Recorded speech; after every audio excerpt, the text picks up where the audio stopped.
Sir, I beg to move that the bill to provide for the payment of equal remuneration to men and women workers and for the prevention of discrimination on the ground of sex against women in the matter of employment and for matters connected therewith or incidental thereto be taken into consideration. A significant measure taken by government in recent months has been the promulgation of the Equal Remuneration Ordinance providing for the payment of equal remuneration to men and women workers and for the prevention of discrimination against women on the ground of sex in the matter of employment and for other connected matters. This measure is significant not only because it coincides with the International Women's Year and brings us fully in line with accepted international standards, but also because it brings immediate relief to millions of our women fall employed or seeking employment. As most of these women belong to the weaker sections of the community and are largely employed in agriculture and unorganized sector of industry, it is only appropriate that this measure was taken on a priority basis as a part of the government's policy of improving the condition of the weaker and exploited sections of the community. Although we in India have always held our women in high regard and given them a position of importance in society, their contribution to the economic life of the community has been fully appreciated, but a radical change in attitudes has been brought about by the nation's struggle for independence. India women, by their active participation in the country's struggle for independence, have earned their rightful place in the community and won their legal rights without the need for any aggressive movement. Their claim for a position of complete equality in law was justified in terms of their significant contribution to the cause of the country freedom. It was fully recognized by the founding fathers of the Indian Republic. The Indian Constitution provides the right of equal opportunity for employed men and women without distinction.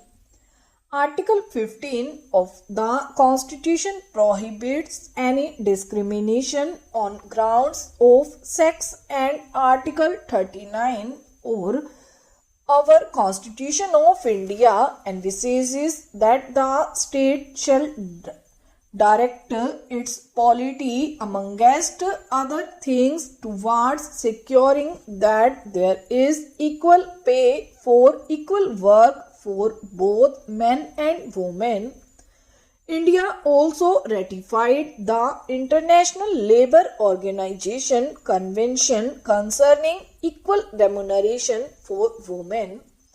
The Act does not specifically provide that wages to be paid to men and women workers should be equal. Consequently, different rates of wages were laid down in several cases at the time of initial fixation of minimum wages. Besides, there is no restriction on the fixation of different rates of wages for men and women in the sectors not covered as a result of biparty or tri-party negotiations or arbitration. Awards could be different for men and women for similar jobs. While over the years there has been some narrowing down of the difference in wages of men and women workers, wages disparities on grounds of sex still exist in the country even after years of the ratification of the International Labour Organization Convention. The National Commission on Labour, while noting that the fixation of statutory minimum wages has tended to narrow the gap between men and women, observe that wages discrimination between men and women still prevails in certain sectors like agriculture and unorganized industries. The Committee on Status of Women in India also strongly recommended legislative action in this regard to provide for equal pay for equal work. Honorable members of this august House have on several occasions expressed their feelings on this matter and have urged immediate and effective remedial action. The matter was discussed at the 25th session of the Labour Ministers' Conference held in September last year. It was unanimously agreed that the states which had not so far implemented fully the International Labour Organization Convention, both in letter and spirit, should do so by taking appropriate measure to fix wages accordingly to occupations within a period of 3 months by not later than 6 months.